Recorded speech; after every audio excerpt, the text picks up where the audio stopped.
Okay, let's look at this. You probably have to blow your screen up to see it. But anyway, so let's look at Agenda 21. Now this thing came out like in the early 90s in Brazil. Okay, it's like a gazillion pages thick.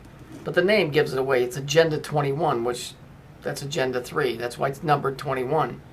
Okay, so this is a Saturn agenda. It's the return of the golden age of Saturn. So let's look at here. It says, I love this, General McChrystal. McChrystal, Adamite, the guys behind the fucking wall. The dude stuck, the purple dudes, throws weight behind an effort to ban firearms. Okay, now that's just recently, but this has been going on for years and years and years. Now, aside from the fact that prisonplanet.com, it is true. This is part of it.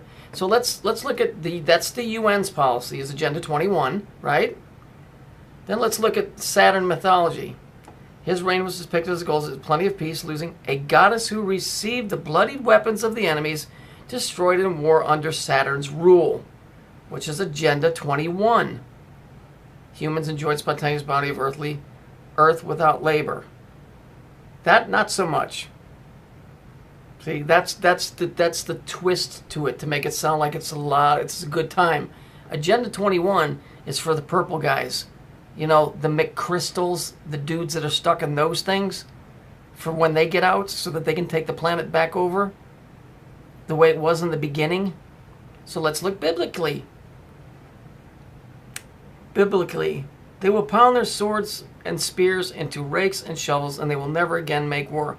All the nations that would be the UN, will beat their swords into plowshares and spears into pruning hooks. Here's Isaiah 2:4. They will pound their swords and spears and rakes and shovels, and they will never make war again. All the nations will beat their swords and plowshares. Isn't it interesting that these two verses are almost identical? I mean, almost word for word identical. Okay?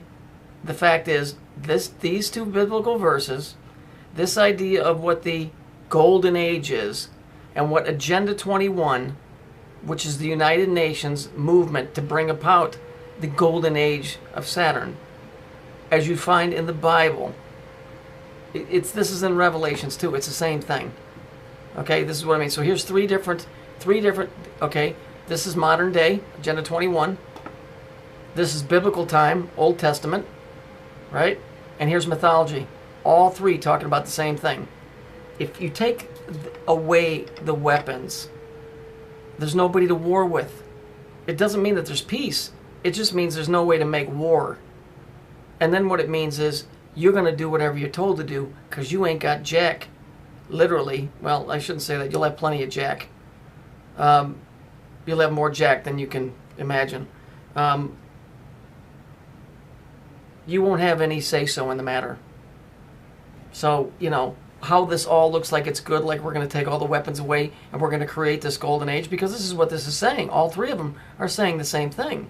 We're going to take away your ability to make war.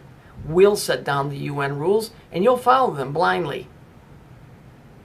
Okay, so here's three different areas that I've gone into telling you the exact same story. So if you're Christian, you can look at that. If you're into mythology or witchcraft or whatever, you can look at the Saturn thing. And if you're into politics, you can look at that. It's covered across the board. Like I said, if you have to, blow your screen up so you can read these. Agenda 21 is Agenda 21 because it equals 3. 3 is the Kabbalistic number of Saturn. And notice how it uses the word. It uses the word goddess here. That's the whore. That's Leviathan. That's Mary. That's whatever. Yes, I know. Mustn't say the M word. It's true, though. Now let's listen to some angel music. Oh, oh, oh, oh, oh. That was my big finish.